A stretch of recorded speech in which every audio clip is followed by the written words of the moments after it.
जय सच्चिदानंद आयो लाल सभेचा झूलेलाल। हेलो दोस्तों, मां सुनीता कोतवानी ऐं स्वागत आहे तव्हां सभिनि जो तव्हांजे पंहिंजे सिंधी चैनल कोतवानीस किचन सिंधीअ में। त अॼु असां ठाहींदासीं ॾाढी टेस्टी ऐं डिलीशियस सी रेसिपी। मगर रेसिपी स्टार्ट करण खां पहले जे अगर तव्हां अञा ताईं मुंहिंजे चैनल खे सब्सक्राइब कोन कयो अथव त प्लीज़ मुंहिंजे चैनल खे सब्सक्राइब कजो, वीडियो खे लाइक कजो ऐं वीडियो खे तव्हांजे फ्रेंड्स ऐं फैमिली ऐं सभिनी रिश्तेदारनि सां गॾु शेयर कजो। त अचो त टेस्टी सी रेसिपी स्टार्ट था कयूं।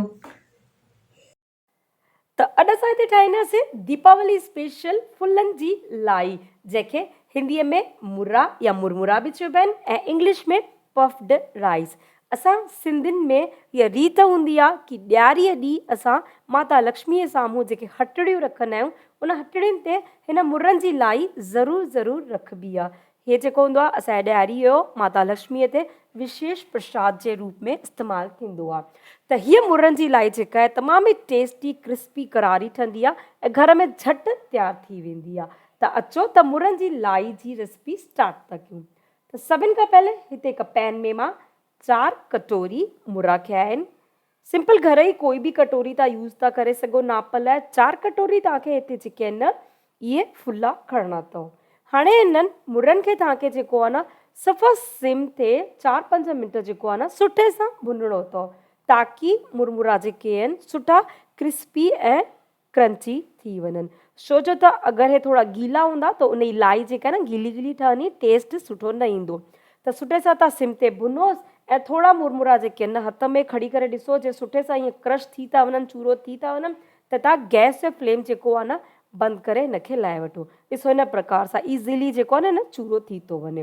हिकु प्लेट में मां हिनखे लाहे साइड करे रखियुमि ऐं हाणे उन ई पैन में मां विधुमि हिते 1 चमचो घी ऐं हाणे उन ई कटोरीअ सां जंहिं कटोरी सां तव्हां मुरमुरा नापियो 1 कटोरी तव्हां विझो खंडु ऐं हाणे इन खंड खे सफ़ा सिम ते तव्हांखे जेको आहे न सुठे सां जेसि ताईं हीअ खंडु रिझी नथी वञे तव्हांखे हिनखे कुक करिणो आहे। खंडु ऐं मुरमुरनि जी जेका आहे मात्रा रेशो सिंपल आहे। 4 कटोरी मुरमुरा 1 कटोरी खंडु, काई बि कटोरी तव्हां नाप ई यूज़ करे था सघो पंहिंजे घर ई रेगुलर। ऐं हाणे हिन खंड खे तव्हां सफ़ा सिम ते सुठे सां रिझाए वठो। खंड जी जॻह ते तव्हां चाहो त हिते गुड़ जो बि इस्तेमालु करे था सघो। गुड़ बि ओतिरो ई पवंदो आहे जेतिरी खंडु, 1 कोप गुड़ या फिर 1 कोप खंडु। त हाणे हिन खंड खे तव्हां लगातार हलाईंदे हुए सफ़ा सिम ते सुठे सां रिझाए वठो। हीअ लाई तमामु ई टेस्टी क्रिस्पी करारी ठहंदी आहे ऐं हिकु दफ़ो ठाहे करे जेको आहे न तव्हां एयर टाइट कंटेनर में स्टोर करे रखो, आराम सां जेको आहे न महीनो भर इहा लाई ख़राबु न थींदी आहे। त खंडु ॾिसो हिते जेका आहे न थोरी कलर चेंज थी चुको आहे ऐं खंडु जेका आहे रिझणु स्टार्ट थी वई आहे। त हिन प्रकार सां स्पैक्टुला सां थोरो हल्को प्रेस करे खंड जा जेके इहे ॻोढ़ा थी विया आहिनि इन्हनि खे बि तव्हां रिझाए वठो। जेसि ताईं ॾिसो खंडु हीअं रिझे थी, असां सफ़ा सिम ते रखियो आहे गैस खे, फुल ते बिल्कुलु न करिणो आहे गैस खे। त जेसि ताईं खंडु रिझे थी ऐं जंहिं बि प्लेट में या थाली में तव्हांखे इहा लाई ठाहिणी आहे उनखे असां जेको आहे न तेल या फिर घी सां थोरो सो ग्रीस करे वठंदासीं।